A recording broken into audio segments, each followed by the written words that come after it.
tadi siang sih ya tampaknya. Tadi siang tampaknya eh, aman ya, dan situasi terkendali. Tadi saya masuk ke apa ke tol dalam kota itu ada satu pintu masuk, lewat pintu masuk Semanggi, itu kita masuk secara manual karena gerbang masuknya itu masih menunjukkan ada bekas-bekas pembakaran gitu ya. Kayak mungkin dari kawan-kawan yang lain ada yang mau share tentang situasi sosial politiknya di tempatnya masing-masing. Mungkin kita sambil menunggu sampai pukul 19 waktu Indonesia Barat. Mudah-mudahan Pak Direktur Urais bisa segera bergabung.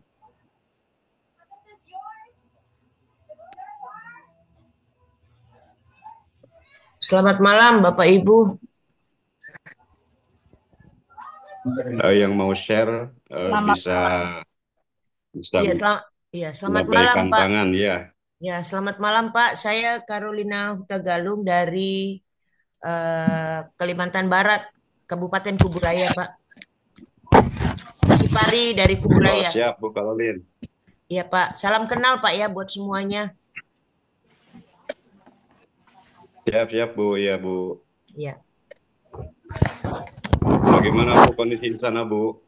iya. Kalau di kalau di Kalimantan Barat, khususnya di Pontianak, ya adalah Pak sedikit agak ya keributan-keributan, cuman tidak terlalu parah lah Pak kalau dibandingkan dengan daerah di Jawa ya Pak ya, khususnya di Jakarta. Kalau di Kuburaya sendiri Pak, ya Alhamdulillah baik-baik aja Pak, aman-aman saja Pak.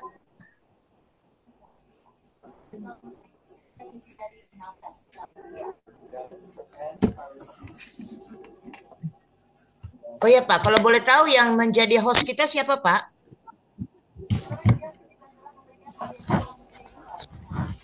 Ada Fatma di sini, kemudian saya sendiri jadi moderator untuk malam ini. Oh ya Pak, Bapak namanya siapa Pak? Salam kenal Pak. Iya, siap Bu Karolin. Saya Dedi Oh Slamet ya. Riyadi dari Direktorat Urais. Oh iya Pak. Ya. Kalau saya dari Ipari, Kemenak Kuburaya Pak, Kalimantan Barat. Mantap Bu Karolin. Terima kasih Bu Karolin. Iya Pak, sama-sama Pak. Aman ya, Dalam semoga aman di sana ya. amin, dalam kebersamaan Pak. Salam kenal buat ibu-ibu yang lain juga, Ibu Fatma, Pak Usman. Selamat kenal Bu Karolin. Iya, salam kenal kembali.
Kencing di mana Intan bau ini?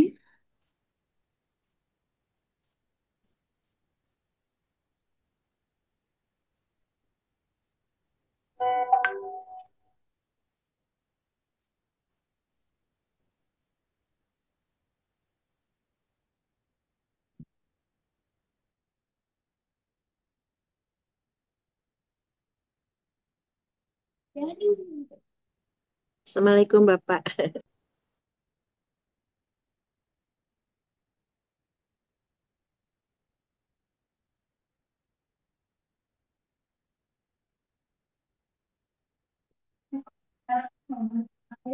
Mungkin ada kawan-kawan yang lain yang mau share. Ya, ada Pak Usman, Bapak Ketua IPARI dari Kota Makassar. Mungkin bisa update dari Kota Makassar secara live report.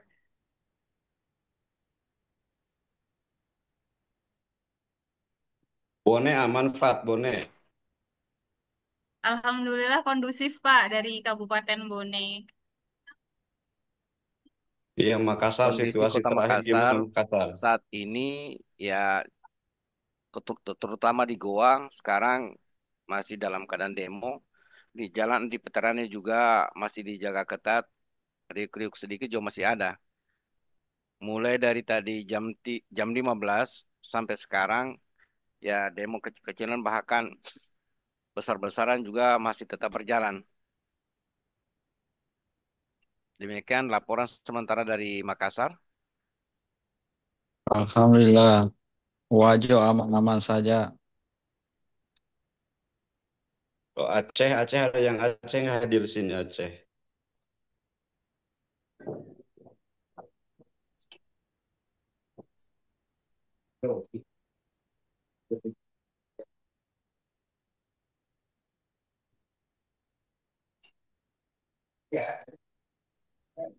Silakan Pak Yuli Zardi. Bisa open mic saja Pak.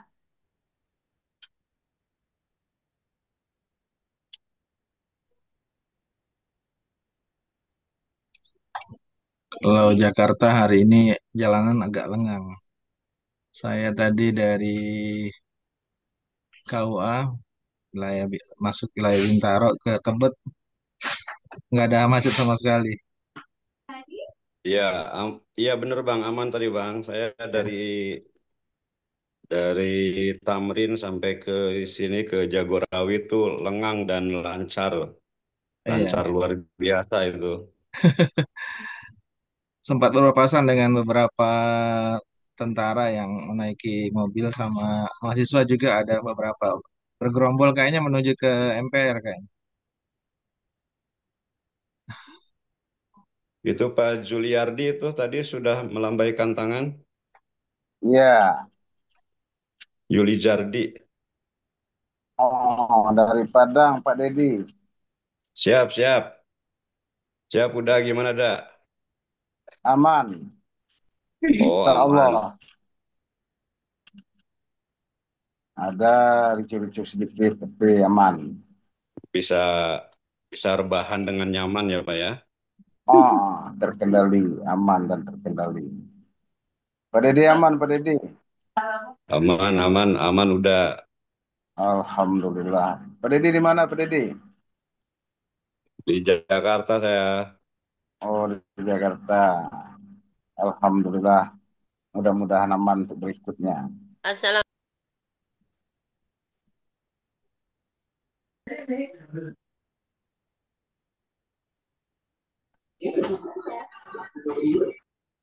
Bas Utara.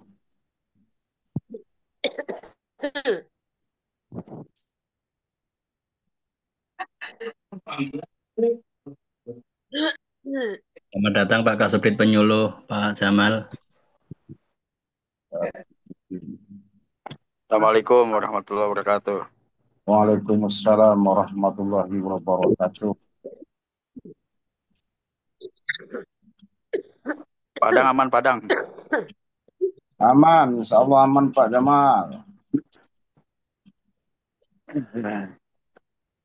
Baiklah ini kita Kita mulai saja ya. Kita mulai dulu apa diskusi untuk malam ini, tapi kita akan memulainya dengan menghaturkan doa ya, doa permohonan kepada Allah, kepada Tuhan Yang Maha Esa, untuk saudara-saudara kita yang menjadi korban dalam beberapa eh, rangkaian peristiwa terakhir. Ada menurut catatan Tempo itu ada 7 orang yang meninggal, ada 7 orang yang meninggal. Eh,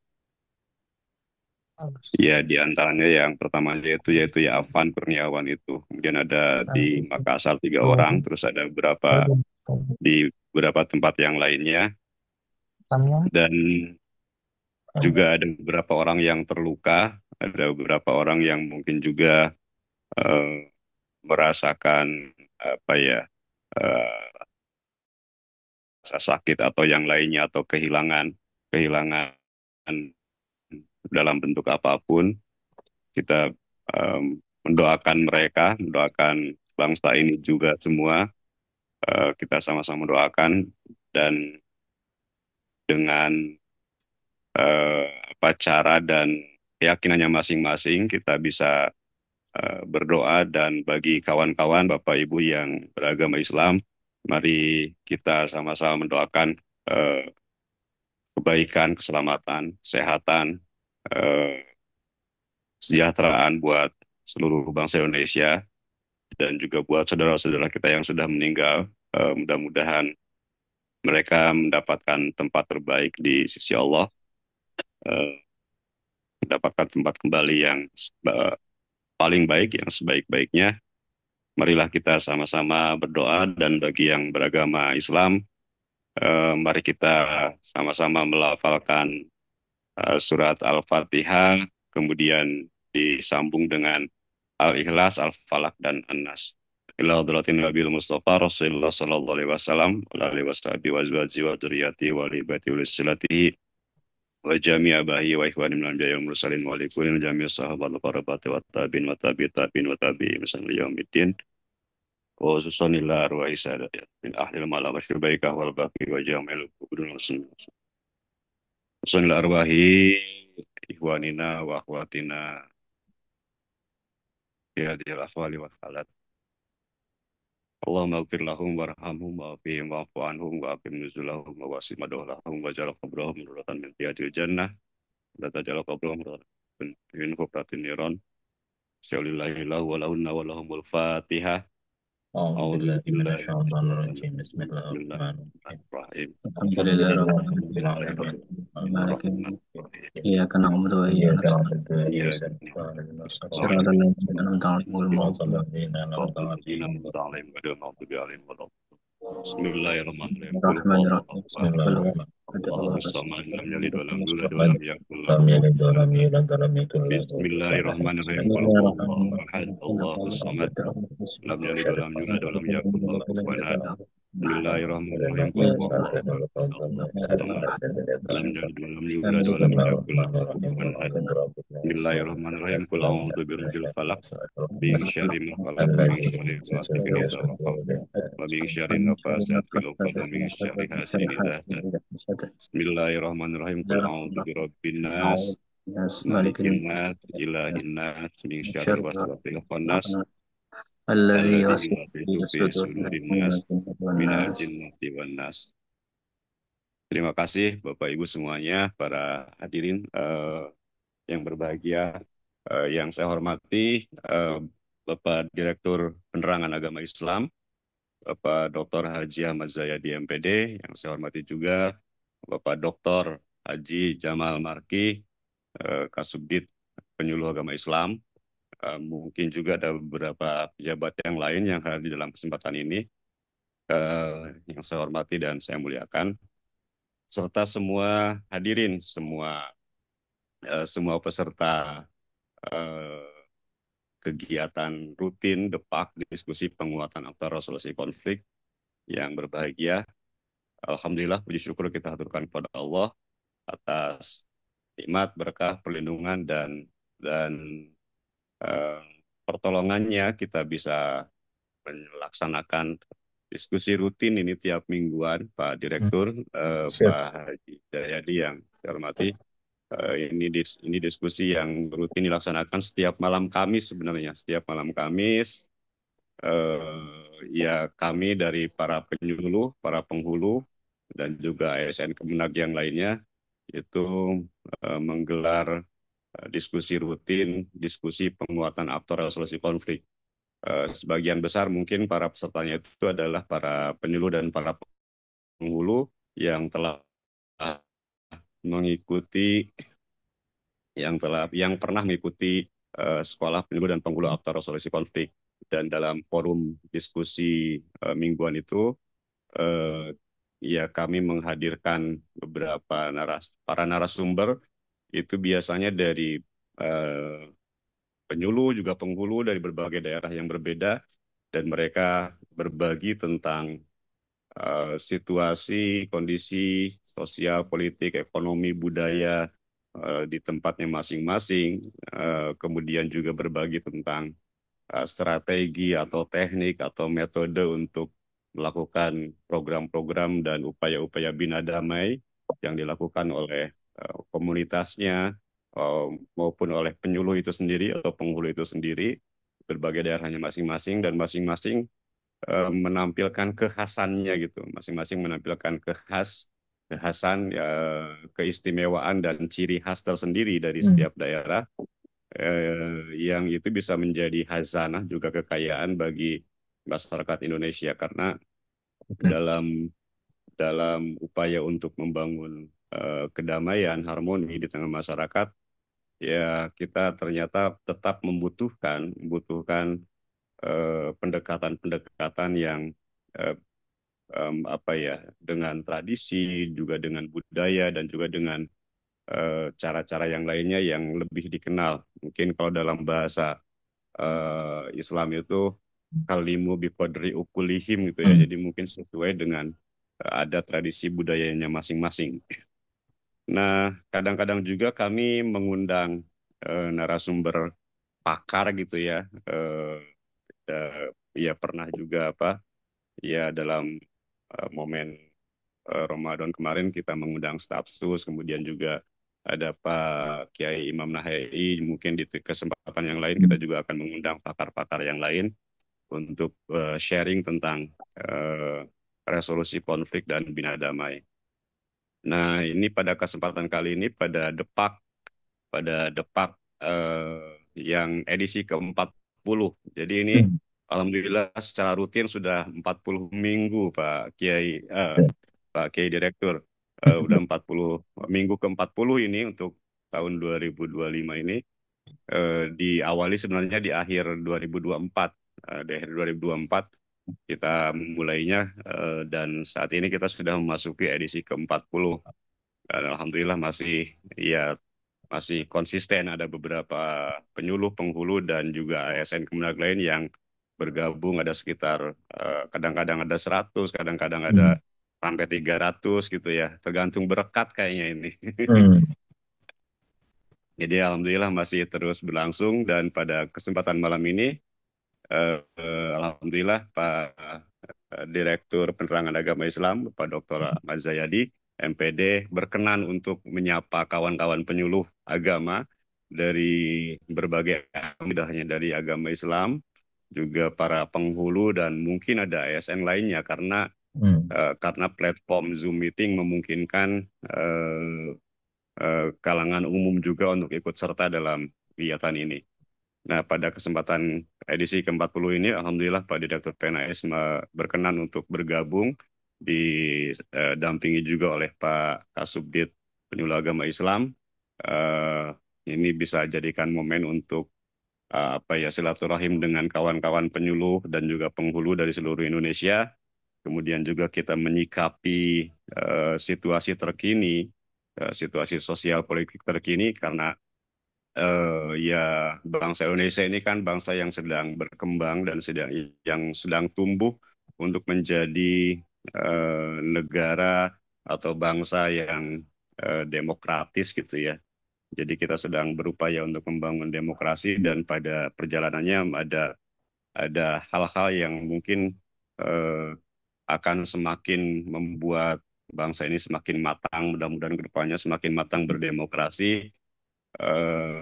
Ya dalam perjalanannya termasuk pada beberapa hari terakhir ada beberapa peristiwa yang mungkin mengusik ketenangan, mengusik kedamaian dan mengusik juga eh, kondisi batin sebagian masyarakat Indonesia sehingga kemudian beberapa di antara masyarakat kemudian mengekspresikan keresahan, kekesalan dan yang lainnya mungkin dalam bentuk aksi dan demonstrasi gitu ya. Dan juga kemudian di sana ada beberapa bentrokan baik antara pihak penegak hukum, antara para kepolisian, TNI dan juga dengan peserta aksi dan juga beberapa kalangan beranggapan juga atau menilai ada kelompok-kelompok yang lain yang kemudian ikut bermain meramaikan situasi ini.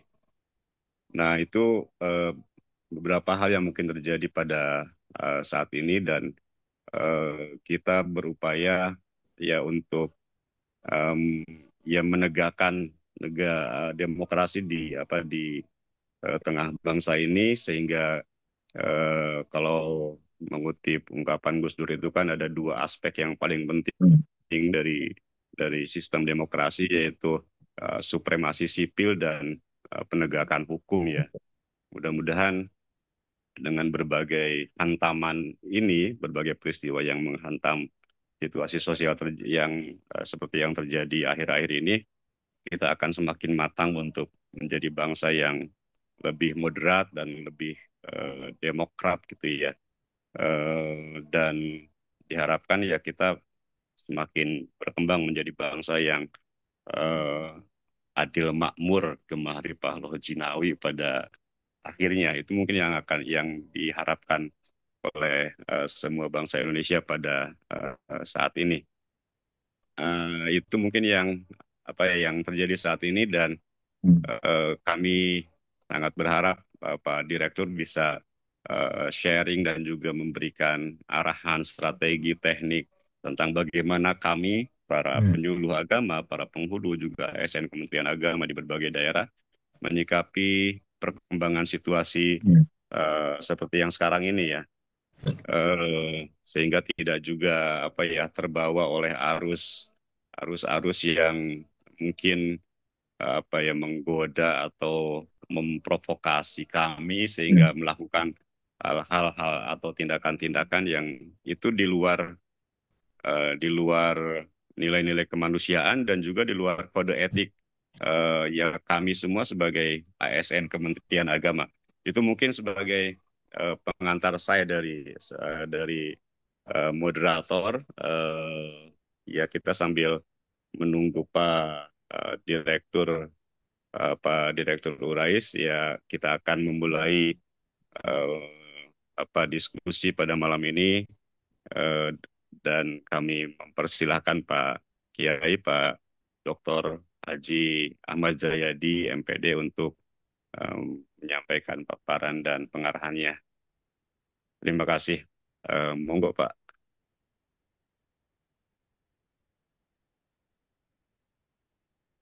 Baik, terima kasih Kang Dedi. Bismillahirrahmanirrahim. Assalamualaikum warahmatullahi wabarakatuh. A'udzubillah, bismillah, alhamdulillah, wassalatu wassalamu ala rasulillah wa ala alihi wa sahbihi wa mawalah wa la hawla wa la quwwata illa billah. Rabbi syrah li sadri wa yassir li amri wa hlul 'uqdatam min lisani yafqahu qawli amma ba'du. Yang saya hormati Pak Direktur Urais,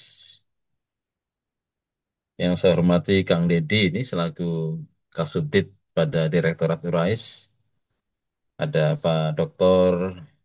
Jamaluddin Marki LCMA, Kasubdit Bina Penyuluh Agama Islam, dan sahabat-sahabat para penyuluh yang berbahagia. Pertama, mari kita panjatkan rasa syukur kita kehadirat Allah Subhanahu wa Ta'ala, Tuhan yang Maha Kuasa, yang alhamdulillah di malam hari ini memberikan kesempatan buat kita semuanya untuk bisa tidak hanya silaturahim insya Allah, tetapi juga ada sila-sila yang lainnya, ada silatul afkar, juga ada silatul amal di antara kita. Mudah-mudahan apa yang nanti akan kita perbincangkan ini menjadi bagian dari amal baik, amal soleh kita semuanya. Salat dan salam semoga terima curahkan oleh Allah kepada baginda Rasulullah Muhammad Sallallahu Alaihi Wasallam. Sahabat-sahabat penyuluh yang saya hormati, sebelum saya menyampaikan beberapa paparan yang telah kami siapkan, ada dua catatan saya kira Kang Deddy yang penting untuk kemudian kita pahami betul sebagai starting point kita bahwa eh, posisi penyuluh, posisi penghulu, dan kita semuanya saya kira dalam konteks layanan Kementerian Agama ini sangat strategis. Penyuluh agama dan para penghulu, saya kira ini bagian dari birokrasi Kementerian Agama. Jadi saya sering menyebutnya sebagai part of engine for development. Jadi semakin baik penyuluhnya dan komponen yang lainnya, maka akan sangat semakin sukses proses pembangunan yang kemudian kita inisiasi bersama. Jadi ibarat kendaraan, para penyuluh ini kira-kira adalah mesinnya atau sekurang-kurangnya onderdil dari mesin itu yang akan mampu menggerakkan mesin secara keseluruhan. Jadi betapa strategisnya posisi para penyuluh agama. Karena sangat strategis itulah saya kira Kang Deddy, kita harus memastikan bahwa para penyuluh, para penghulu, dan semua komponen terkait yang lainnya ini harus dalam kondisi prima. Caranya adalah dengan memahami tugas dan fungsi kita masing-masing secara maksimal. Sehingga dengan pemahaman atas tusi itu, kita bisa mengambil bagian dari sisi apa kita bisa menggerakkan kendaraan bersama ini menuju cita-cita ideal yang sudah kita cita-citakan bersama. Lalu kelanjutan dari situ saya kira kita juga penting mencatat bahwa layanan keagamaan yang berkualitas itu adalah layanan keagamaan yang berdampak. Karenanya saya seringkali menyampaikan bahwa posisi para penyuluh, para penghulu itu adalah para muharik yang tentu dituntut untuk bisa bergerak secara lincah.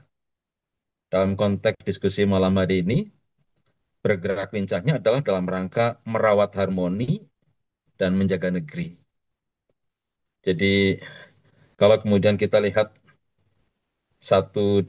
seminggu terakhir ini, saya termasuk yang kemarin sebagai ketua panitia untuk penyelenggaraan musabaqah hifdzil Quran lil mahfufin tingkat internasional, ini kemudian akhirnya menunda kegiatan ini karena situasi keamanan, situasi politik, dan situasi yang lainnya yang tidak memungkinkan. Maka dalam konteks semacam ini saya kira Kang Deddy dan kita semuanya, karena kita ini adalah para aktor layanan keagamaan, maka sesungguhnya kita bisa memainkan bagaimana kemudian dalam suasana semacam ini kita mengembangkan apa yang disebut dengan religious diplomasi. Jadi diplomasi agama untuk kemudian kita merawat harmoni dalam rangka menjaga negeri ini. Dan penting juga saya kira dalam situasi semacam ini kita di para penyuluh bisa menggerakkan satu kegiatan semacam humanity action. Bagaimana kemudian aksi-aksi kemanusiaan ini bisa kita lakukan dalam kondisi bangsa yang saya kira perlu mendapatkan perhatian dari kita semuanya. Ini catatan pertama saya kira Kang Deddy untuk kita semuanya.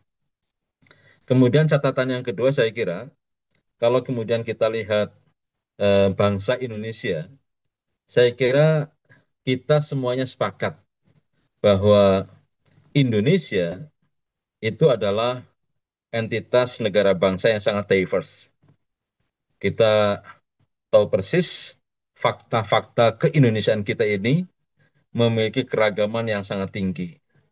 Ada 17.508 pulau dengan lebih dari 500 suku bangsa dan bahasa, kemudian memiliki keragaman budaya, keragaman agama, keragaman kelas sosial yang sangat luar biasa membentang dari Sabang Aceh sampai kemudian ke Merauke di Papua.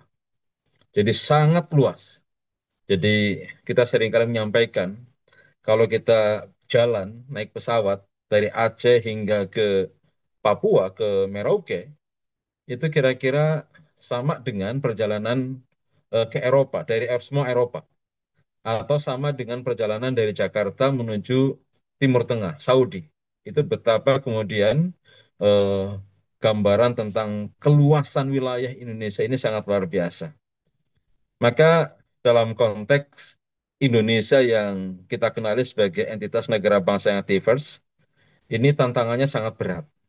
Tantangan terbesar suatu negara yang sangat majemuk ini adalah bagaimana kemudian kita bisa menjaga kehidupan berbangsa agar tetap dalam kondisi rukun, bahwa kemajemukan, keragaman ini harus kemudian kita tempatkan sebagai aset, sebagai kekayaan, sebagai anugerah terbesar dari Tuhan Yang Maha Kuasa yang tentu saja bagi kita, kita harus wajib mensyukurinya.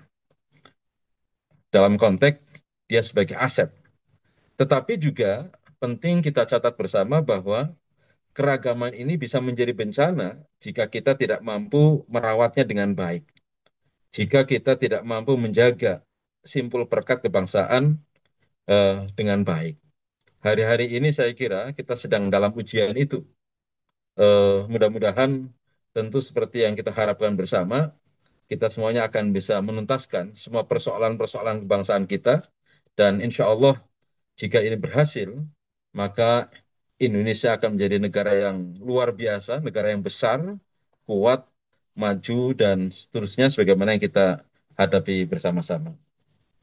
Itu saya kira dua pengantar yang penting untuk kemudian kami sampaikan sebelum kita masuk ke materi malam hari ini. Saya kira diskusi kita adalah bersama penyuluh agama mewujudkan cita mulia bangsa, merawat harmoni, menjaga negeri.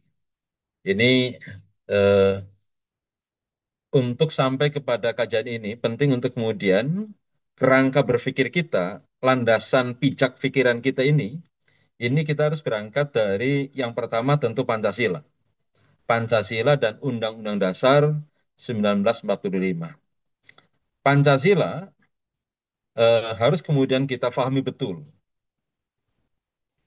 Baik dari sisi sejarah pembentukannya sampai kemudian kesepakatan kolektif bangsa ini untuk menjadikan Pancasila sebagai pemersatu, sebagai dasar dalam kehidupan berbangsa dan bernegara, sebagai fondasi kebangsaan, tetapi juga sila-sila dan keterkaitan antar sila dalam Pancasila, ini saya kira juga penting untuk kemudian kita pahami betul. Para muasis, para pendiri bangsa ini begitu sangat dewasa, begitu sangat futuristik pandangan mereka, sehingga kemudian menjadikan Pancasila sebagai fondasi kebangsaan. Ini tentu mempertimbangkan Indonesia yang tadi, diverse tadi itu. Maka kalau kemudian kita lihat, Ibu dan Bapak sekalian, sahabat penyuluh, ini sering kami sampaikan di kawan-kawan penyuluh, kalau kita lihat dalam logo Garuda Pancasila, itu logo-logo masing-masing sila itu tidak terletak sejajar. Tetapi kita saksikan faktanya adalah bahwa logo ketuhanan yang Maha Esa itu berada di tengah-tengah. Berada di tengah-tengah. Sesungguhnya di situ ada sirul a'zam, ada rahasia besar tentang bagaimana cara kita membaca sila-sila dalam Pancasila.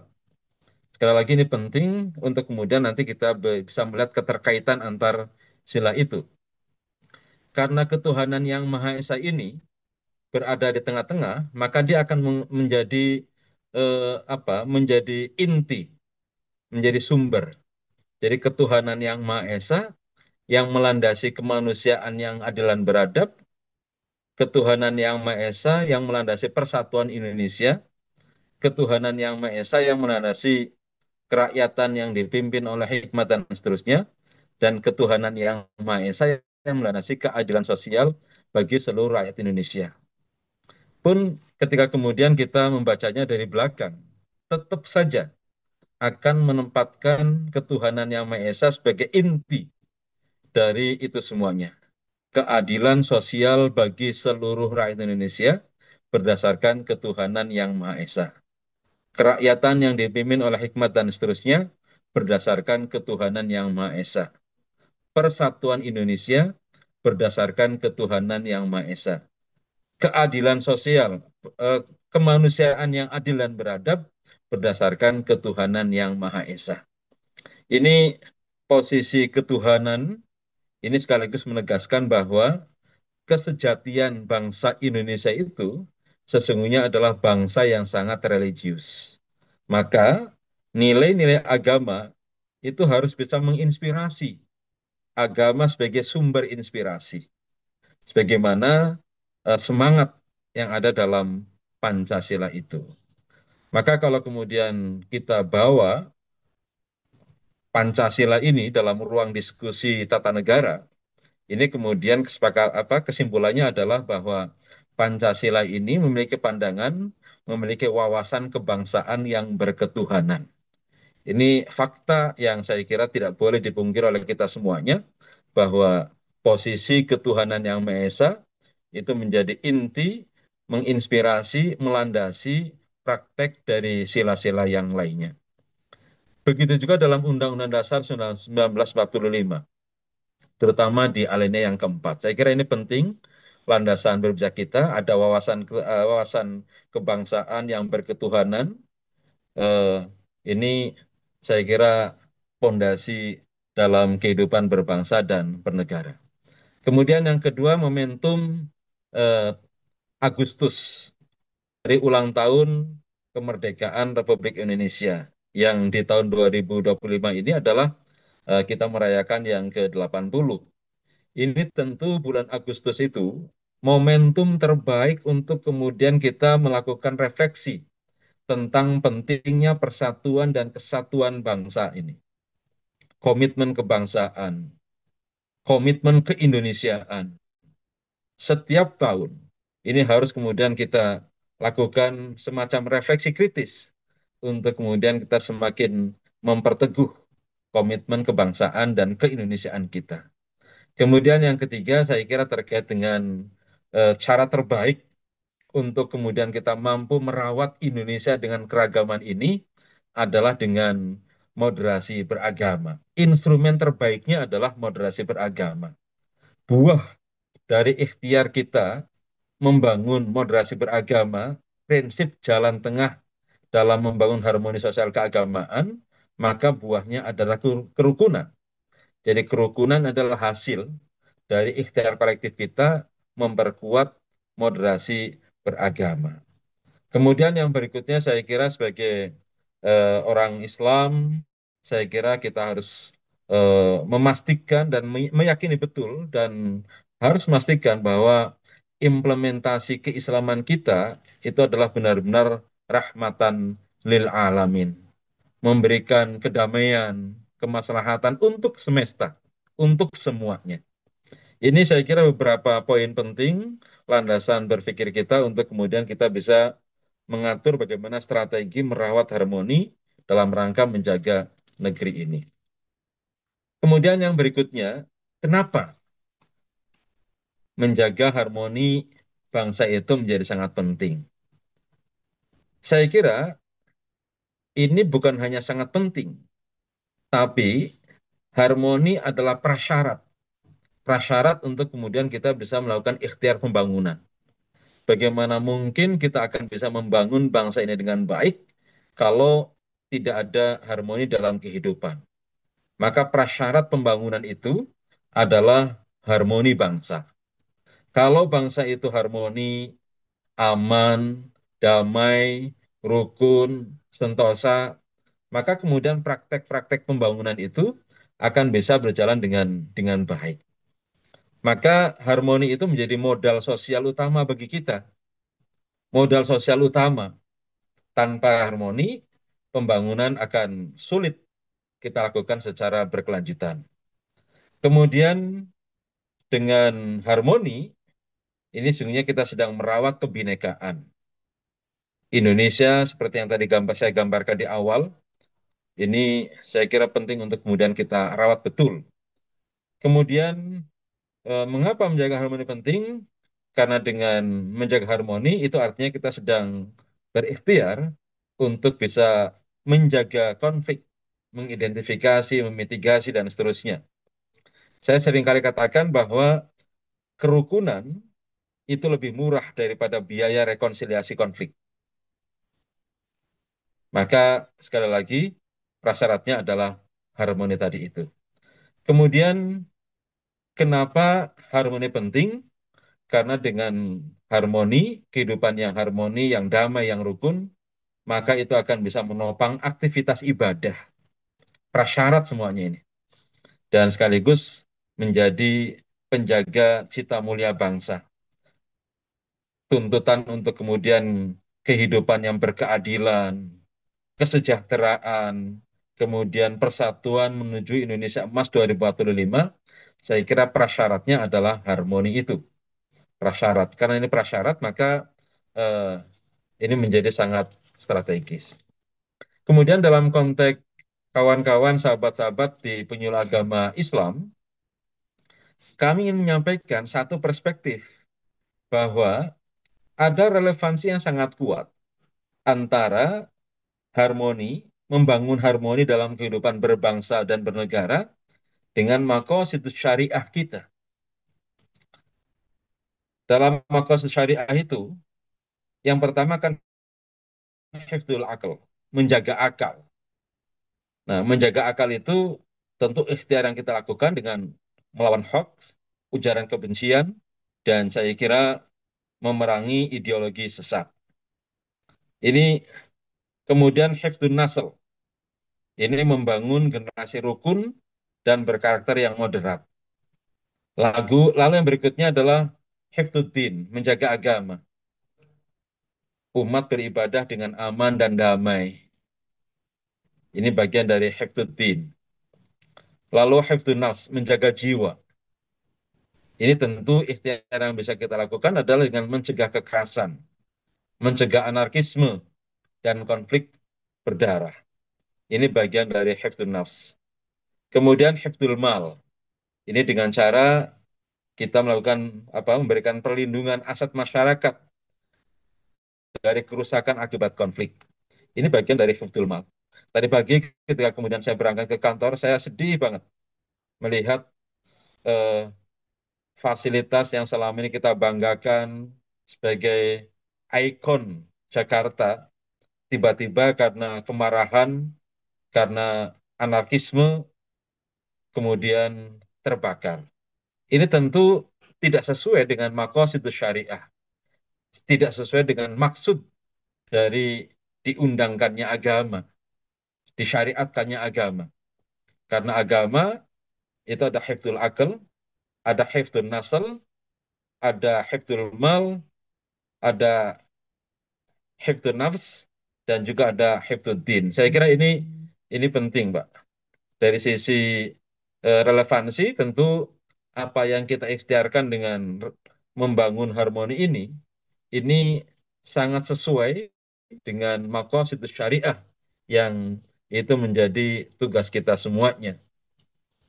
Yang berikutnya, sahabat-sahabat penyuluh yang saya hormati, dalam konteks sosial kebangsaan, memang hari-hari ini kita dihadapkan pada sejumlah tantangan.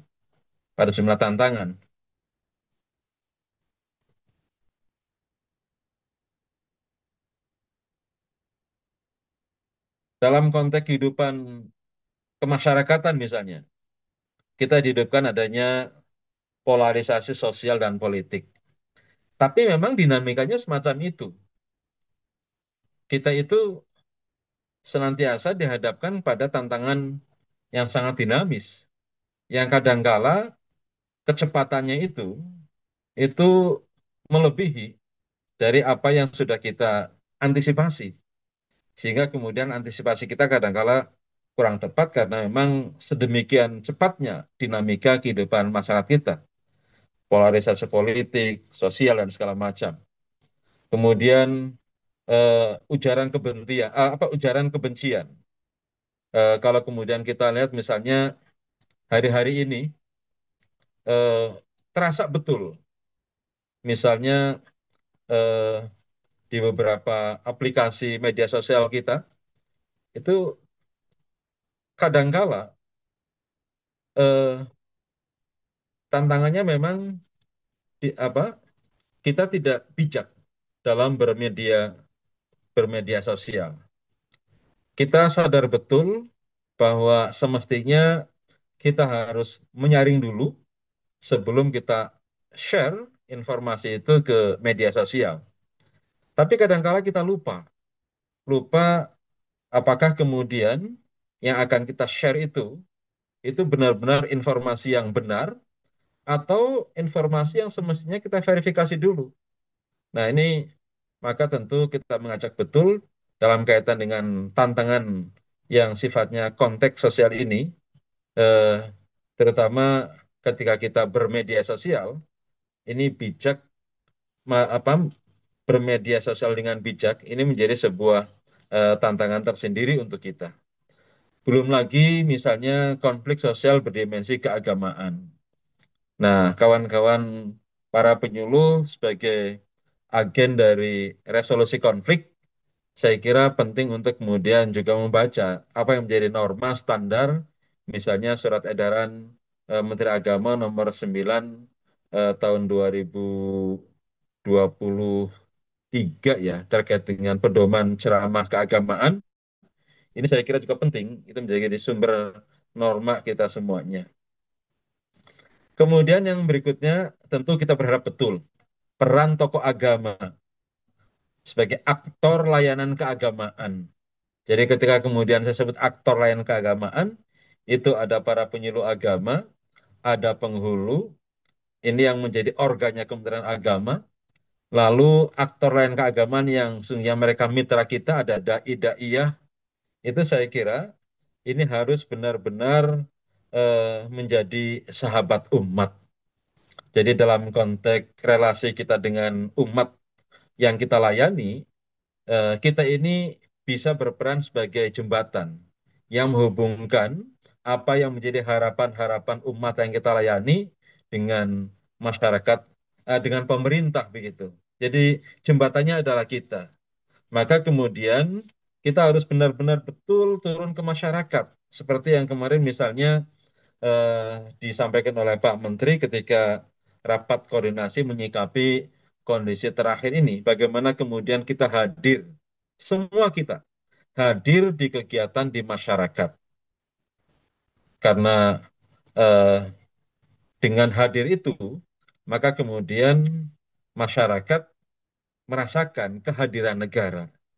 Dan kita adalah representasi negara di masyarakat. Maka Pak Menteri kemarin juga mengingatkan soal pentingnya kita selalu hadir di kegiatan kemasyarakatan kita. Kemudian yang berikutnya dalam konteks diskusi kita di malam hari ini, terutama menyangkut eh, bagaimana strategi merawat harmoni dan menjaga negeri ini, maka ada 4 pilar peran penyuluh agama. Yang pertama, penyuluh agama sebagai edukator. Tentu dia mengajarkan nilai kesalehan beragama dan bersosial. Nah, hanya tantangannya memang caranya ini. Kadangkala apa yang kita lakukan itu lebih banyak didominasi oleh semangat kognitivisme. Jadi hanya mengajarkan gitu. Ini mengajarkan nilai kesolehan. Jadi ini saya kira terus kita lakukan dengan perubahan-perubahan yang signifikan dari mengajarkan nilai sampai kepada mendidikkan bagaimana kemudian nilai sosial itu bisa dipraktekkan dalam kehidupan sosial kemasyarakatan. Jadi dari mengajarkan tentang kepada mendidikan bagaimana nilai-nilai nilai-nilai kesalehan sosial, kesalehan beragama dan bersosial itu bisa diterapkan. Tentu tantangannya pada kita semuanya. Bagaimana kemudian penyuluh bisa menjadi role model, menjadi apa namanya, rujukan di situ, menjadi rujukan.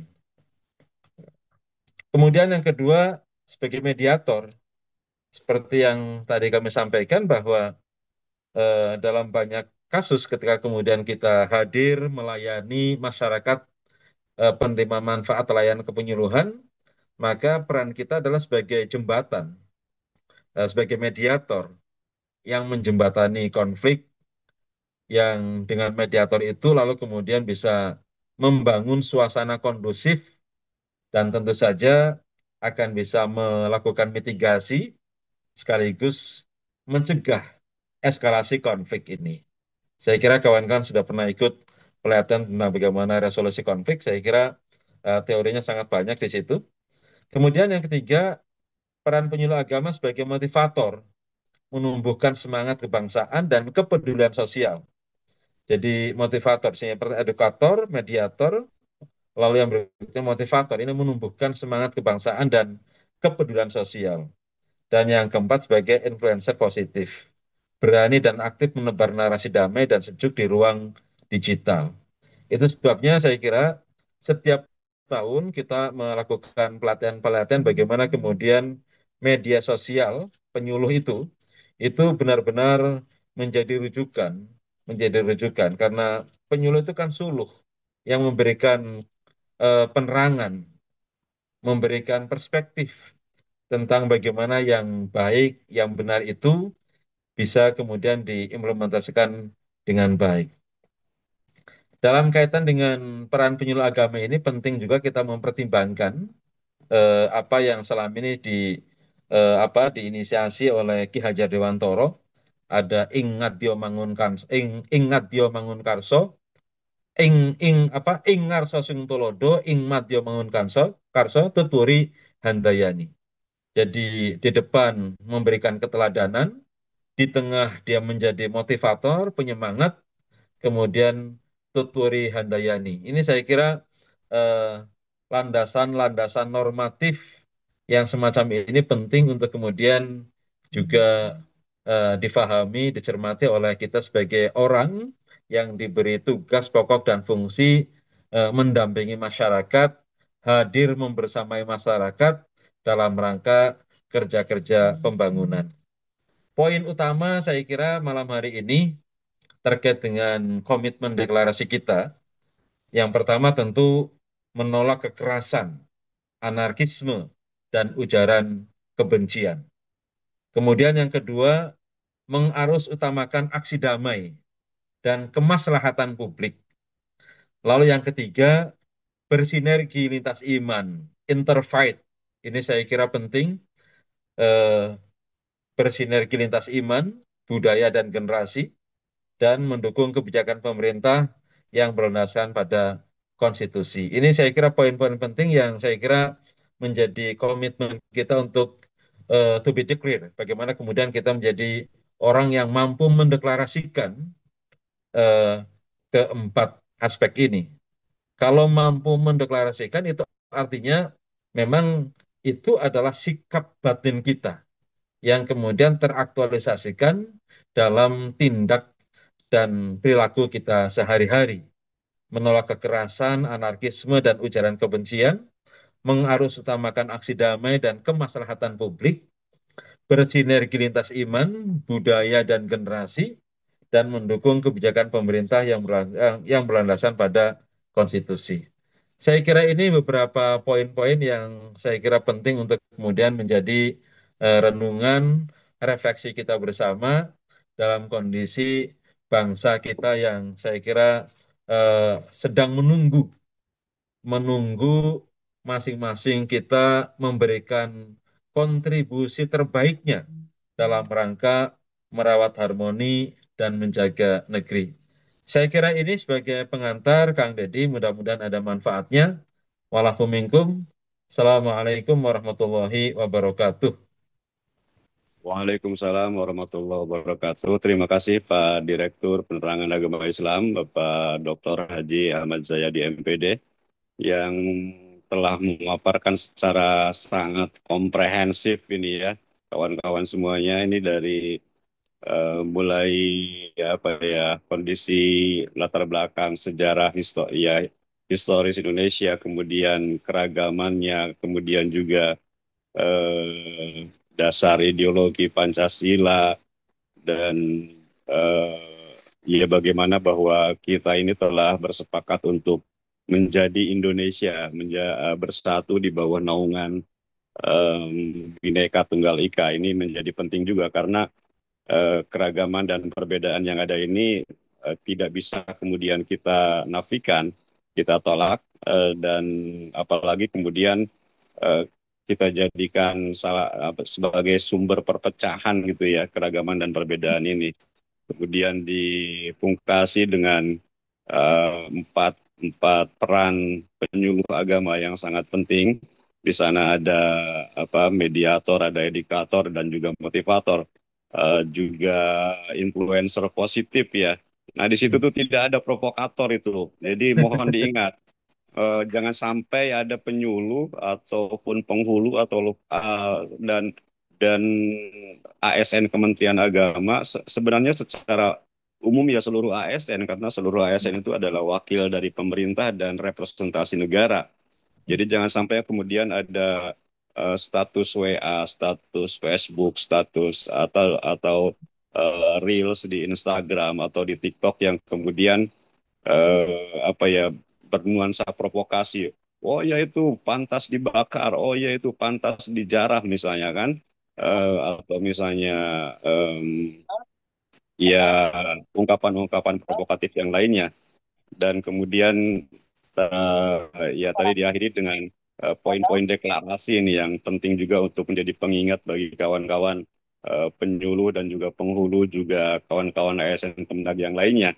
Nah, alhamdulillah Pak Direktur Urusan Agama Islam, Pak Kiai Arsadi Dayat sudah bergabung dengan kita semua. Tadi sudah di awal ketika Pak Direktur Penais memaparkan materinya itu sudah bisa bergabung, alhamdulillah. Jadi kami mohon perkenan Pak Direktur Urusan Agama Islam dan Bina Syariah untuk menyampaikan paparan secara khusus ya menyikapi perkembangan situasi politik terakhir di Indonesia dan juga mungkin peran ASN Kementerian Agama juga secara khusus apa yang kemudian harus ya kami lakukan kawan-kawan penyuluh, penghulu dan ASN di daerah. Kami persilahkan kepada Pak Direktur Urais, Pak Dr. Haji Arsadi Hidayat, LC-MA. Kami persilahkan. Ya. Terima kasih Kang Dedi ya. Assalamualaikum warahmatullahi wabarakatuh. Assalamualaikum warahmatullahi wabarakatuh. Ya. Pak Wabarakatuh. Pak Direktur Penais, Pak Dr. Ahmad Jayadi, mudah-mudahan Allah berikan kesehatan dan panjang umur. Ini luar biasa. Materi tadi disampaikan secara panjang, lebar, dan lengkap ya. Kemudian Pak Dr. Jamaluddin, Kasubdit Bina Penyuluh Agama Islam, ya. Dan seluruh para hadirin hadirat ya. Zoom in, nggak ada yang zoom out ya. Yang hadir di dalam kesempatan acara di sore hari ini ya. Saya pikir acara ini habis Isa, makanya tadi saya lupa juga ya, nggak buka WA, ternyata kata Pak Dedi udah mulai acaranya ya. Baru pas mau sholat apa Isa ya terpaksa kita langsung masuk gitu ya. Nah, saya pikir tadi sudah disampaikan secara panjang lebar ya oleh Pak Ahmad Jayadi ya kaitan dengan apa langkah-langkah strategis kita yang harus kita lakukan ketika menghadapi kondisi saat ini ya. Terus terang saya juga sedikit terperangah ketika melihat kondisi dalam beberapa hari ini kok ada nampak perubahan muka ya, perubahan raut wajah orang-orang Indonesia yang selama ini kita kenal ramah, selama ini dikenal bersahabat, kok tiba-tiba langsung ada gerakan yang begitu besar ya, terorganisir, sehingga kita juga dikaget-kaget dalam 1 2 hari ini ya. Nah, ini saya pikir pertanyaan besar ini harus coba kita analisa sehingga kita tidak salah ketika memberikan semacam langkah-langkah apa kira-kira apa yang harus kita lakukan ya. Saya mencoba menganalisa kaitan dengan kondisi yang terjadi beberapa hari ini. Ini merupakan fenomena gunung es lah ya, yang mungkin awalnya kecil ya, awalnya hanya 1 2 orang ya, tapi nampaknya ada sebagian pihak atau sebagian orang yang tidak peka terhadap apa yang disampaikan oleh masyarakat atau publik ya. Dan puncaknya saya pikir ketika di tanggal 28 apalagi ada momentum ya, kejadian yang kita juga sama-sama mungkin tidak menginginkan dan itu terjadi. Ini luar biasa ya. Jadi artinya ada rasa keadilan ya, ada rasa keadilan yang dirasa oleh masyarakat mungkin itu tidak pas ya. Jadi kita mencoba membaca apa yang terjadi di masyarakat ya. Padahal keadilan itu sendiri adalah nilai yang paling utama dalam sebuah negara. Coba kita membuka beberapa referensi klasik ya. Saya nanti akan buka Ibnu Khaldun, kemudian juga mungkin Ibnu Taimiyah ya. Itu jelas sekali bahwa al-adlu asasul mulk. Jadi keadilan itu adalah asas utama, pondasi utama dalam sebuah negara. Ketika rasa keadilan itu tercoreng atau ketika rasa keadilan itu terganggu, maka ya negara pun akan terganggu. Bahkan ya dalam sebuah pernyataannya Ibnu Taimiyah ini dikatakan, saya coba nukil ya pendapatnya ya. Wabihi qomatus samawati wal ar ya. Dengan keadilan maka dunia dan langit itu bisa berdiri kokoh ya. Nah, ketika keadilan itu hilang, maka kemungkinan besar negara itu juga akan bisa sampai tingkat kepada kehancuran dan kerobohan. Nah, ini saya pikir menjadi poin penting ya. Ini pembelajaran kita bersama, saya pikir ya, pembelajaran kita bersama. Kita kepada siapapun harus berlaku adil. Jadi rasa kita, ya sensitivitas kita harus peka terhadap kondisi-kondisi yang ada di depan kita ya. Jadi sebelum kita memulai melakukan langkah-langkah strategis, bagaimana menghadapi kondisi yang kita hadapi saat ini, coba kita mengacak pada diri kita, apakah kita sudah berlaku adil terhadap saudara-saudara kita, terhadap rekan-rekan kita, terhadap bawahan kita, terhadap mungkin umat kita ya.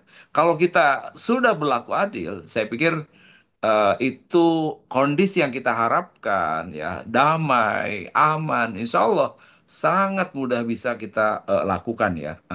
Ini sebagai refleksi buat kita semua ya. Jadi nampaknya nilai-nilai keadilan yang sering kita sampaikan ketika di akhir khutbah, innallaha ya'muru bil adli wal ihsan wa ita'i dzil qurba wa yanha 'anil fahsya, itu hanya sekedar ucapan yang keluar dari mulut kita tapi tidak punya makna ya. Nah, ini menurut hemat saya ini harus menjadi pembelajaran. Banyak sekali ayat-ayat dalam Al-Qur'an, wala yajrimanakum sana'anun qaumin alla ta'dilu ya. Jangan sampai kebencian kita pada seseorang, sebuah kaum membuat kita juga berbuat tidak adil. Nah, rasa keadilan ketika terganggu, ya, maka rakyat merasa, loh, kok kami ini dizolimi ya? Di saat yang sama orang bisa menikmati uang dalam jutaan ya, 50 juta untuk apa namanya? Jaminan rumah sekian puluh juta untuk apa? Sementara rakyat kecil yang notabene mungkin mereka harus berjuang dari pagi sampai malam, 1 juta pun belum tentu mereka dapatkan gitu. Ini luar biasa ya. Nah, kondisi seperti ini saya pikir menuntut kita untuk melakukan upaya-upaya bagaimana supaya ya mungkin yang sudah terjadi saat ini bisa kita apa ya mencari format solusi yang pas yang tepat ya.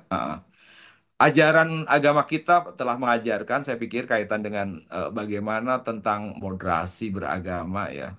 Moderasi kalau dimaknai agama kan itu adalah tengah-tengah ya, tidak ke kiri, tidak ke kanan ya. Tapi dalam sebuah tafsir Ibnu Katsir mengatakan ya, ketika menjelaskan tentang ayat wasatol litakunu syuhada ala nasi wa yakuna rasul ya, bahwa kata wasaton atau kita maknakan moderat itu adalah umat terbaik, umat yang abdol, umat yang punya komitmen yang tinggi ya.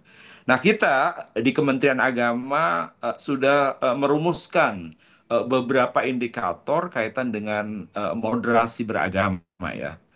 Moderasi beragama salah satu indikatornya adalah komitmen kebangsaan. Komitmen kebangsaan artinya setiap kita punya semangat yang sama, bagaimana bangsa ini bisa kita rawat, bagaimana bangsa ini bisa kita bawa menuju ke arah lebih lebih baik. Bagaimana bangsa ini yang di sana banyak sekali suku bangsa, yang di sana banyak sekali agama, yang di sana mungkin banyak sekali bahasa, tapi mereka tetap punya komitmen yang sama, yaitu komitmen kebangsaan, yaitu bangsa Indonesia ya. Mungkin kalau kita melihat negara tetangga kita ya, Malaysia ya saat ini saya sering melihat di beberapa tayangan YouTube sedang ada krisis identitas ya. Jadi mereka banyak sekali suku bangsa yang saat ini menempati di Malaysia. Ada suku bangsa Cina, suku bangsa Bangladesh, India, kemudian Melayu yang masing-masing mereka punya komitmen yang tidak diikat dalam sebuah ikatan kemalaysiaan. Jadi kalau komunitas Cina, mereka bersekolah di sekolah Cina yang bahasa pengantarnya itu bahasa Cina. Kemudian komunitas Bangladesh, mereka berkumpul di sebuah sekolah yang bahasa pengajarannya itu adalah bahasa Bangladesh. Ya. Kemudian ada komunitas lain, komunitas India, kumpul di tempat yang sama dengan bahasa yang mereka pakai bahasa India, sehingga ya antar sesama mereka itu tidak ada satu komitmen kebangsaan yang menyatukan mereka ya. Nah, mudah-mudahan kita tidak masuk ya kepada kondisi yang terjadi saat ini di negara tetangga kita ya. Jadi alhamdulillah komitmen kebangsaan kita saat ini ya ini luar biasa tinggi.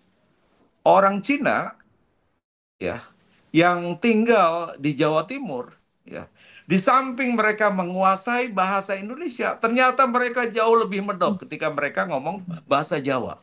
Makanya orang-orang Malaysia sampai kaget.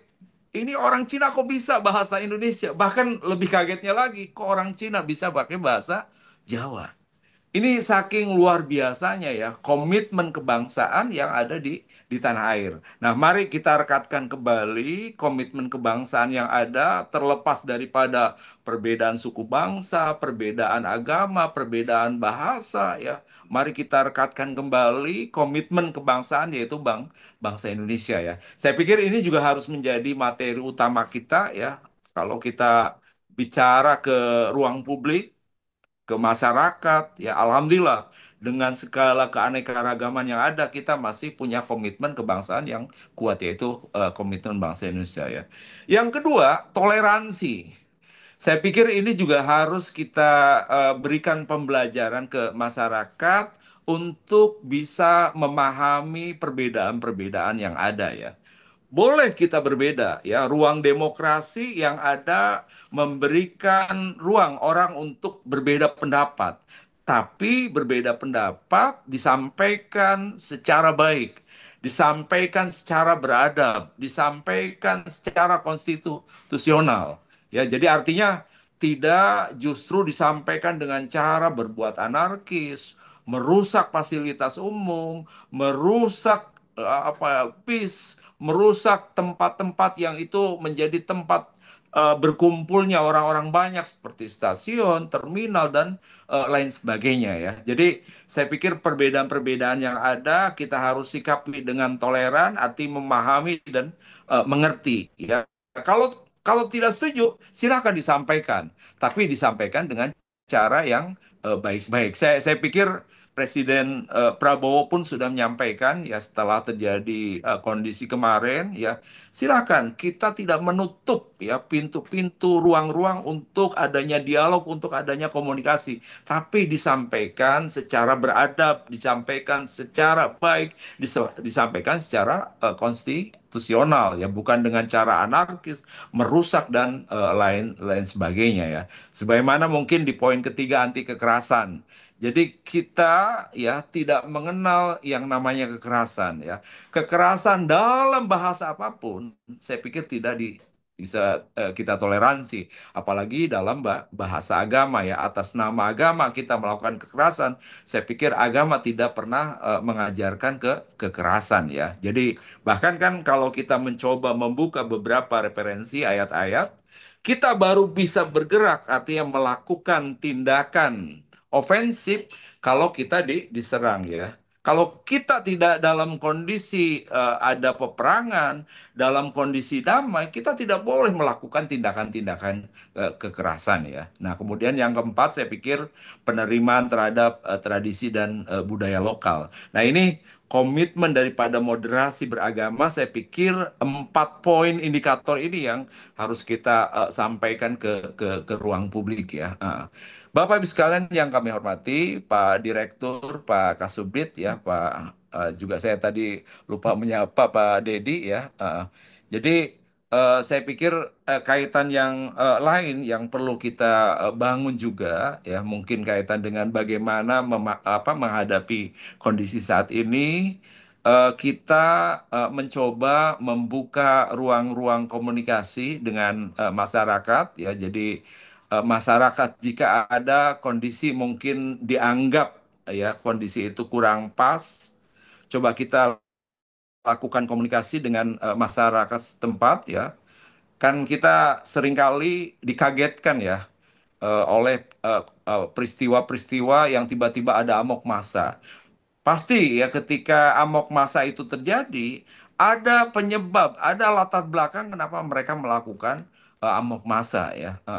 Amok massa ini kan saya pikir kalau kita coba ya buka beberapa referensi sejarah, seringkali terjadi dan itu biasanya ada sebelum terjadinya amok massa itu ada kondisi yang melatar belakangi terjadinya kondisi tersebut. Nah, sebagai aparat atau ASN negara khususnya para penyuluh saya pikir punya tugas di samping melakukan tugas-tugas kesehariannya kita juga mencoba melakukan turun ke masyarakat, memetakan masyarakat ya dengan kondisi yang saat ini terjadi ya, bagaimana apakah fenomena Jakarta masuk juga ya ke wilayah-wilayah tempat kita tinggal ya. Kemarin saya ke Kudus, ada yang hadir dari Kudus nggak ini? Bertemu dengan salah satu peraih Penais Award ya. Jadi saya juga sampaikan ke Mas siapa namanya lupa Pak ini Pak Jamal ya. Pak Hana. Ya Pak Hana saya sampaikan. Ada Coba hadir di sini, Pak. Ada hadir di Zoom juga. hadir ya. Coba lakukan langkah-langkah konkret ya, menggait seumpamanya kepolisian, menggait pemerintah daerah untuk melakukan komunikasi dengan publik, dengan masyarakat ya, para ojek online ataupun masyarakat yang lainnya untuk kita melakukan semacam pertemuan-pertemuan lah, menyampaikan apa kira-kira permasalahan yang mereka hadapi, termasuk juga mungkin solusi-solusi apa yang bisa kita lakukan menghadapi permasalahan yang mereka hadapi ya. Saya kok kemarin dapat sebuah tayangan video ya, kalau nggak salah dari Polres Jombang ya. Ketika di Jakarta para ojek online itu melakukan demo, merusak fasilitas, merusak kantor-kantor kepolisian, itu fenomena itu justru tidak saya dapatkan ketika saya melihat tayangan video di Jombang ya. Mereka melakukan sholat bersama, doa bersama, bahkan salaman, Ini belum makan beres. bersama. Ini luar biasa. Ya, fenomena ini kalau bisa kita ciptakan di tempat kita masing-masing, ini luar biasa. Ya, jadi saya pikir para penyuluh punya kesempatan untuk bisa menciptakan kondisi sebagaimana yang tadi saya sampaikan ya. Karena apa? Karena para penyuluh yang notabene tokoh agama, yang mengerti agama, bisa menggandeng para tokoh-tokoh agama untuk kita hadirkan, untuk kita berbicara bersama-sama, mencari solusi terbaik terhadap kondisi yang kita hadapi saat ini ya. Saya pikir itu mungkin beberapa hal. Sebenarnya saya tadi sebagai pengantar ya sebelum Pak Jayadi masuk. Jadi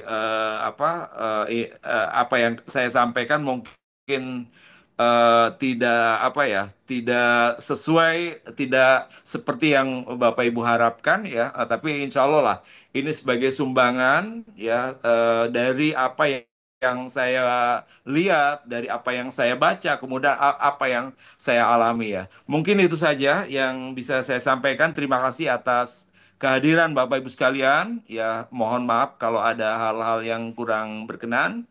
Wassalamualaikum warahmatullahi wabarakatuh. Waalaikumsalam Waalaikumsalam warahmatullahi wabarakatuh. Terima kasih Pak Waalaikumsalam. Direktur Urusan Agama Islam dan Bina Syariah, Pak Dr. Haji Arsy Hidayat LC.MA, yang telah menyampaikan paparan terkait dengan ini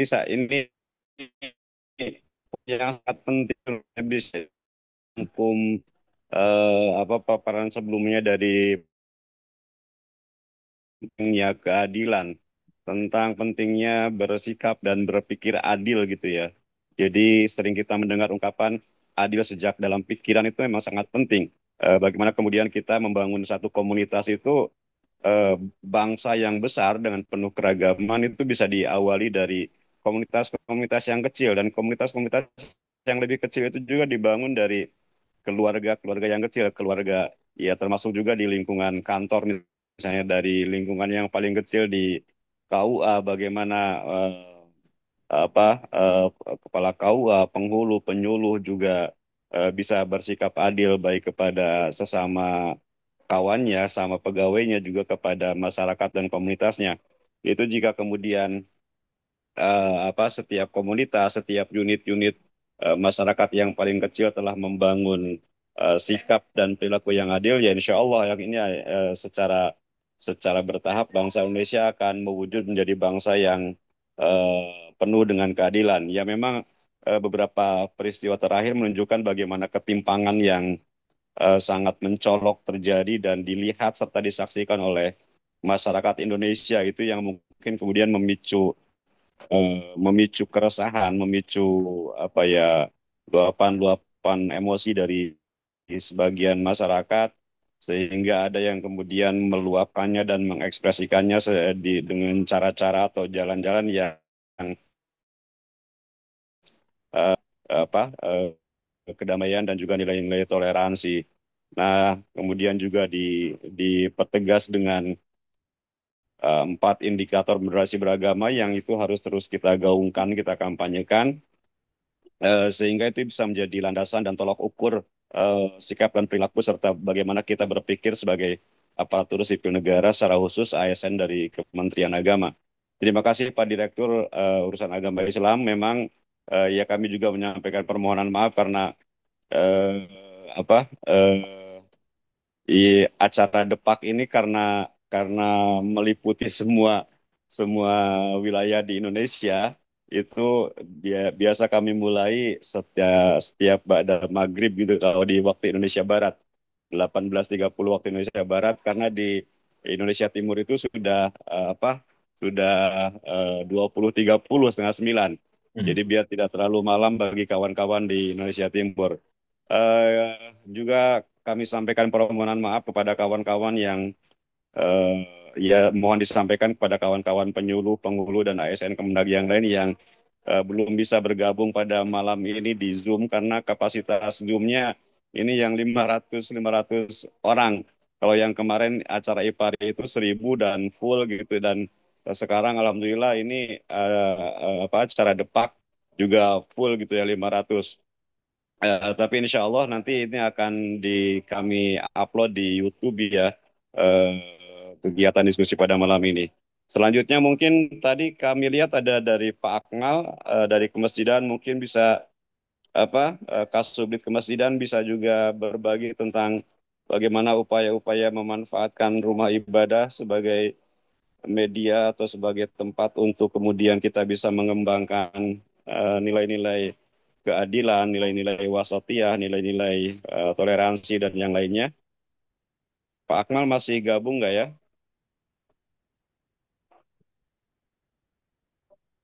Ada pakai Jamal juga. Tampaknya Pak Akmal terlempar mungkin ya. Atau mungkin sebagai tambahan dari Pak Kasubdit Penyuluh Agama Islam, atau mudah-mudahan sih ada juga dari Kasubdit Penyuluh Kepenyuluhan Agama yang lain. Bisa diawali dengan Pak Haji Jamal Marki. Kami persilakan Pak Haji untuk menyampaikan apa tambahan atau apa misalnya pesan bagi kawan-kawan. Baik. Halo. Siap Pak Kasubdit, silakan. Baik. Bismillahirrahmanirrahim. Assalamualaikum warahmatullahi wabarakatuh. Assalamualaikum warahmatullahi wabarakatuh. Alhamdulillah, alhamdulillah, wassalatu wassalamu ala rasulillah, wa alihi wa sahbihi, wa wala la hawla wa la quwata illa billah, amma ba'd. Yang kami hormati Pak Direktur Penerangan Agama Islam, Bapak Kiai Haji Ahmad Jayadi MPD. Saya sering menyebutnya ini beliau ini kalau kata Betawi itu engkongnya penyuluh ini. Terima kasih Pak Dir sudah hadir di kesempatan kali ini. Luar pagi kita sudah, walaupun kondisi sedang situasinya lagi begini, tadi saya sempat terkejut Pak Dir bilang kita masuk tapi memakai pakaian casual aja supaya supaya tidak terindikasi kita sedang berkantor. Alhamdulillah himbauan dari Pak Sekjen juga sama-sama kita telah ketahui ya. Memang saatnya kondisi ini sedang tidak baik-baik saja. Tadi saya motoran jadi ke kantor karena kalau pakai plat merah khawatir macam-macam juga nih mobil kita. Dan yang kami hormati, kami banggakan Pak Direktur Urusan Agama Islam, Pak Kiai Haji Arsyad Hidayat LCMA, ini senior saya. Luar biasa Pak Direktur, terima kasih. Tadi bedah tafsirnya sangat luas sekali. Jadi mungkin menjadi ibroh buat kita semua para penyuluh. Jadi harus paham betul ya. Paham betul para musonib kita banyak berbicara ke depan ya. Bicara ke depan. Dan ini salah satu pelajaran yang sangat kaya untuk kita sampaikan kepada umat. Saya tidak panjang kalam Pak Dedi karena sebenarnya kita harusnya duluan ini baru Pak Direktur ya. Jadi saya mau ngomong apa lagi karena memang sudah semua disampaikan. Saya hanya ingin menyampaikan, mengulang kembali beberapa penyampaian yang disampaikan oleh Pak Dirjen kemarin ketika kita mengadakan istighosah dengan IPARI. Memang 1.000 orang full, sampai tidak banyak yang japri ke saya tidak bisa masuk. Dan ini juga tadi saya tanya syafaat 500, ini sayang sekali ya. Jadi mudah-mudahan ini mungkin teman-teman kita para penyuluh, para penghulu agen resolusi konflik ini sangat haus sekali informasi-informasi dari kita ya. Saya kira arahan Pak Dirjen cukup bagus. Bagaimana kita dua organisasi besar seperti IPARI dan APRI itu sering-sering mengadakan kegiatan seperti ini yang murah meriah dan bisa dihadiri oleh seluruh teman kita dari para penjuru Nusantara. Jadi arahan Pak Dirjen memang seperti itu dan ini sudah kita mulai dari IPARI dan sekarang eh, Kang Dedi dan mungkin nanti besok Apri. Memang kejadian yang tadi saya sampaikan akhir-akhir ini sangat miris sekali ya. Sampai saya juga dekat rumah di Polsek ini khawatir juga. Sampai mobil plat merah saya umpetin Pak Dir. Khawatir masuk-masuk ke gang ini. Aduh, karena dekat dengan Polsek, alhamdulillah aman ya. Jadi saya ingin menyampaikan bahwa pesan Pak Dirjen ketika itu beliau menyampaikan, saya rasa ini Pak Dirjen ini sering guyon, sering ngobrol, tapi kemarin penyampaiannya itu amat luar biasa. Unsur kekiaiannya itu keluar Pak Dir. Jadi luar biasa saya memahami apa yang disampaikan beliau dari hati sampai beliau menyampaikan kepada teman-teman penyuluh agar selalu hadir di barisan terdepan untuk membantu warga kecil, warga miskin, terutama kelompok rentan ya yang merasakan langsung dari dampak berat situasi ekonomi saat ini ya. Dan beliau juga menyinggung mari perbanyak selawat. Ini masih di bulan Maulid ya. Sering-sering kita berzikir bagaimana penyampaian beliau ini arahan dari Pak Menteri. Beliau menyampaikan Pak Menteri ini keluar kekiaiannya. Jadi dengan zikir dan doa mudah-mudahan apa namanya tidak kita lakukan hanya sesaat dalam momentum tertentu saja, tapi harus dibarengi setiap hari, setiap saat kita membuka pintu langit supaya kondisi Indonesia ini berangsur membaik dan juga disertai tadi Pak Direktur menyampaikan empati, simpati dan aksi human action yang di apa Pak Dirjen menyampaikan bahwa para penyuluh ini agar turun langsung ke komunitas binaan, masjid, ya kelompok binaan, majelis taklim, kelompok sosial untuk mencari solusi bagaimana walaupun solusi itu kecil tapi bisa berdampak ya, bisa berdampak nyata di tengah situasi yang kondisi yang belum membaik seperti sekarang ini ya. Jadi eh, mungkin tidak banyak yang bisa kita lakukan, tapi kalau kita lakukan bersama, mungkin ini saatnya kita mewujudkan dalam bentuk aksi sosial. Beliau simpel sekali mencontohkan bagaimana ketika kita memesan makanan, minuman, ataupun paket yang lain, selipkan sedikit harta kita untuk membantu mereka, walaupun itu kecil. Jadi ini sangat-sangat menyentuh sekali saya kira pesan Pak Dirjen ini.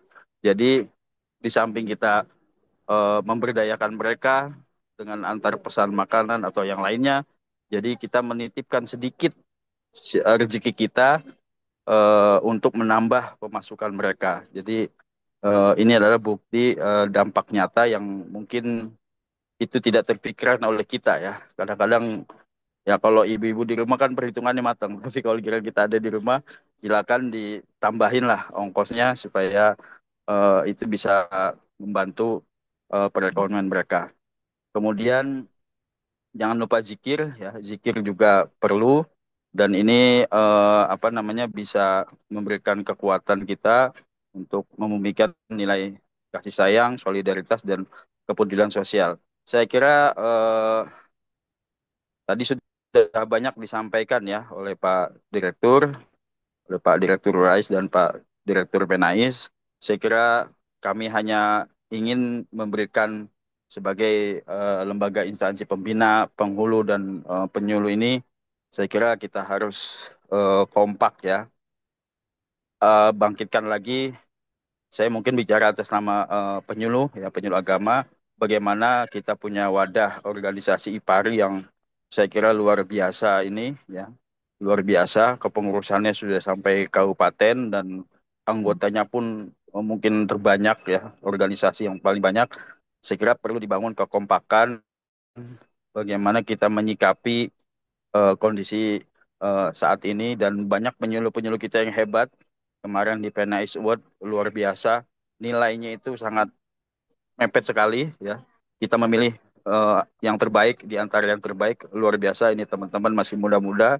Jadi dimanfaatkan eh, peran mereka, peran para penyuluh, kekompakan melalui IPARI ini saya kira bisa bergerak motornya untuk bagaimana kita meningkatkan kepemahaman terkait moderasi, resolusi konflik dan macam-macam yang tadi sudah disebutkan.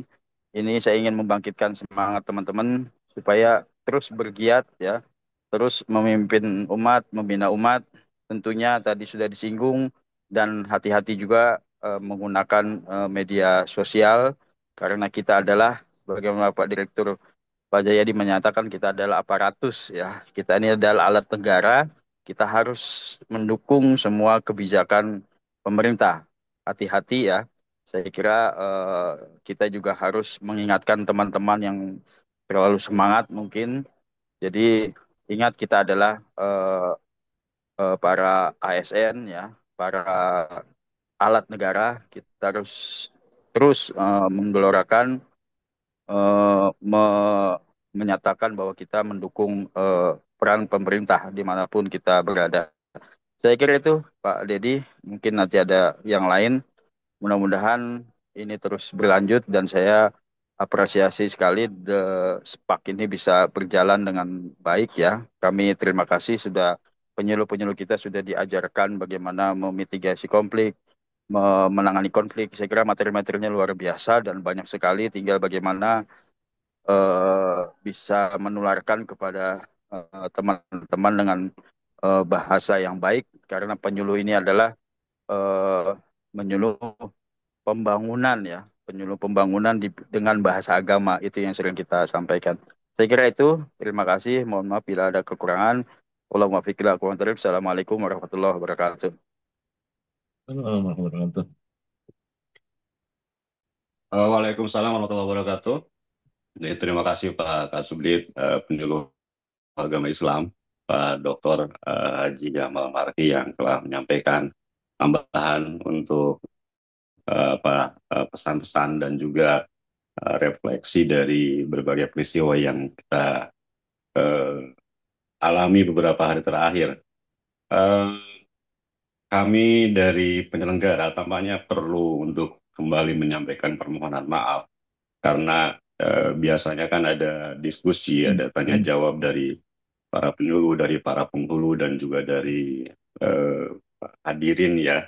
Tapi karena situasi dan kondisi saat ini yang para pejabatnya juga Pak Direktur Urais dan juga Direktur Penais ya masih menghadapi agenda-agenda yang lain yang perlu penyikapan serius dari beliau-beliau ini. Jadi mungkin tampaknya kita tidak ada tanya jawab Pak Direktur. Mohon maaf Pak Direktur. Ya kita sama-sama memanfaatkan waktu di malam hari ini. Mudah-mudahan saat-saat di malam hari menjadi saat-saat yang lebih dekat kita ke langit ya, kepada Tuhan, kepada Allah Subhanahu wa taala. Kita sama-sama memohon kepada hadirat yang Maha Kuasa agar senantiasa melimpahkan berkah, kebaikan, keselamatan dan juga kesejahteraan bagi bangsa Indonesia yang kita cintai ini. Dan mungkin sebagai sebagai akhir dari pertemuan kita pada malam ini, mungkin saya akan membacakan kembali ya, membacakan komitmen dari kita semua yang tadi telah disampaikan oleh Pak Direktur Penais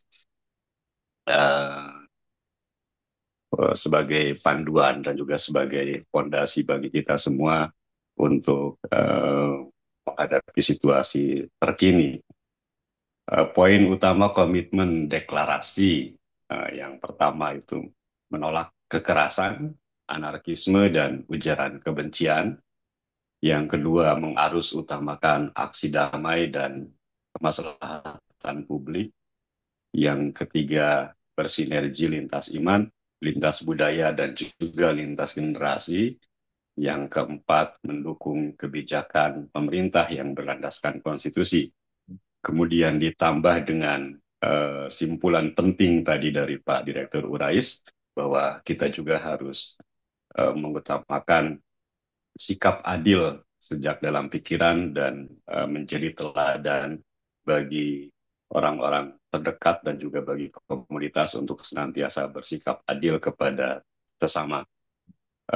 Itu mungkin yang eh, bisa disampaikan. Dan eh, terakhir tadi Pak Kasubdit Penyuluh itu menyampaikan, mengutip kembali pesan penting dari Direktur Jenderal Dimas Islam untuk bagaimana kita senantiasa peduli kepada sesama, kepada lingkungan sekitar kita, dan juga kepada masyarakat. Jadi jangan sampai kita apa ya sendirian, seorang diri dalam keadaan yang sangat luar biasa hebat, penuh harta berlimpah dan sebagainya, sementara di sekitar kita menderita kekurangan, kemiskinan, kelaparan, kebodohan dan sebagainya. Kalau mengutip hadis Nabi Muhammad itu, tidak beriman seseorang yang tidur dalam keadaan kenyang, sementara tetangganya dalam keadaan lapar gitu ya. Dan itu kekenyangan dan kelaparan itu saya pikir bukan hanya kekenyangan makanan gitu ya, tapi juga misalnya kita, keluarga kita semuanya bisa mendapatkan akses pendidikan sampai ke pasca sarjana sampai tingkat doktoral, sementara ada tetangga-tetangga kita yang untuk sekolah SMP saja kesulitan karena tidak punya bekal atau tidak punya apa perangkat yang dibutuhkan untuk akses pendidikannya, atau misalnya kekenyangan dari sisi yang lainnya, dari sisi ilmu, dari sisi hal-hal yang lainnya. Jadi mungkin itu dengan sikap adil dan juga menajamkan kepekaan sosial kita, mudah-mudahan ya kita bisa bisa mewujudkan masyarakat komunitas yang damai, sejahtera, dan adil makmur.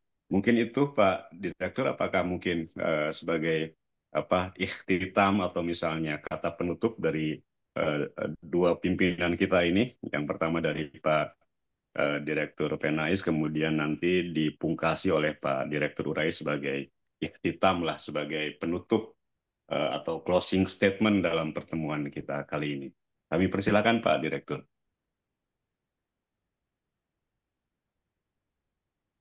Baik, terima kasih Pak Dedi. Saya kira tadi khulasohnya sudah sangat luar biasa kan Dedi, saya kira. Jadi sekali lagi kita tingkatkan terus komitmen dan kebersamaan kita dalam rangka kerja-kerja merawat harmoni untuk menjaga negeri. Saya kira itu kan Dedi. Ya, terima kasih. Selanjutnya Pak Direktur Urais, mohon closing statement-nya Pak Direktur. Jadi saya mengatakan ya bahwa adil itu tidak pernah kenal agama. Maksudnya semua agama saya melihat menganggap bahwa adil itu sebagai nilai yang paling utama ya. Ini saya menukil lagi pendapatnya ulama konservatif, saya katakan ini ya. Saya Ibnu Taimiyah dalam fatwanya ya. Allahu yansur daulah al-adilah wa in kanat kafirah wa la yansur daulah al-zalimah wa in kanat mu'minah ya. Artinya Allah menolong akan membantu negara yang adil walaupun negara itu dianggap sebagai negara bukan negara Islam ya. Dan Allah tidak akan menolong sebuah negara yang zalim, yang tidak ada keadilan di dalamnya, walaupun negara itu adalah negara Islam.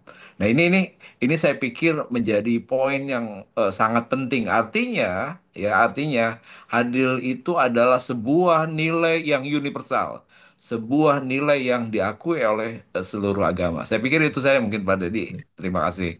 Alhamdulillah, terima kasih Pak Direktur.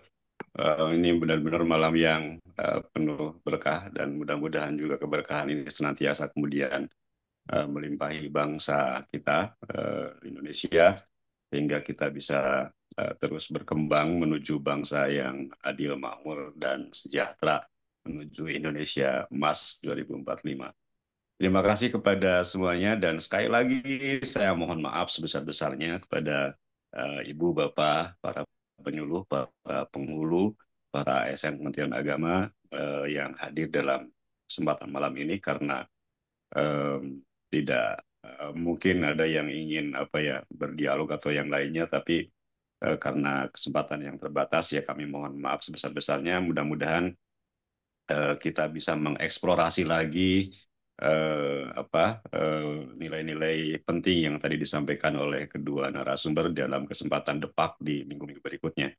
Saya juga sampaikan terima kasih kepada Pak Sudit Penyuluh Agama Islam, juga kepada kawan-kawan penyelenggara ini yang telah menyelenggarakan kegiatan ini sehingga alhamdulillah bisa berjalan dengan lancar.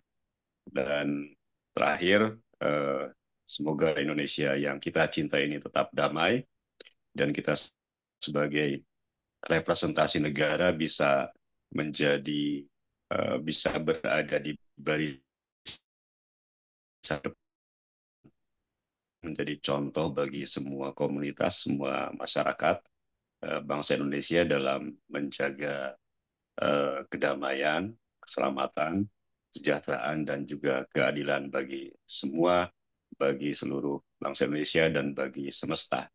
Terima kasih, selamat malam, Om Swastiastu, Namo Buddhaya, Shalom, Shalve, salam kebajikan, Hasbunallah ni'mal wakil, wassalamualaikum warahmatullahi wabarakatuh. Waalaikumsalam warahmatullahi wabarakatuh. Kami persilahkan kepada Bang Naib untuk memandu sesi foto bersama.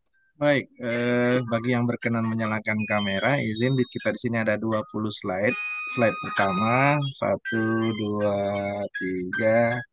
Slide kedua, 1, 2, 3. Slide ketiga, 1, 2, 3. Slide keempat, 1, 2, 3. Slide kelima, 1, 2, 3.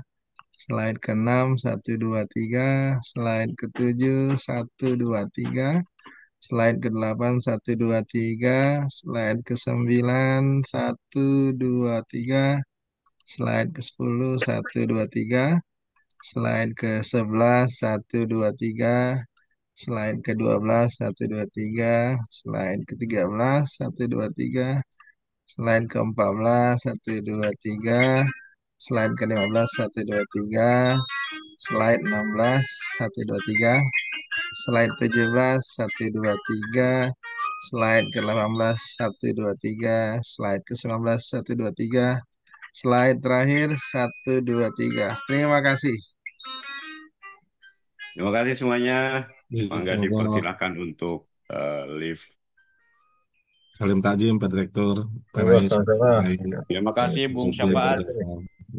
Maka Izin ya Alif ya langsung ya. Assalamualaikum. Ya, terima kasih Pak Direktur.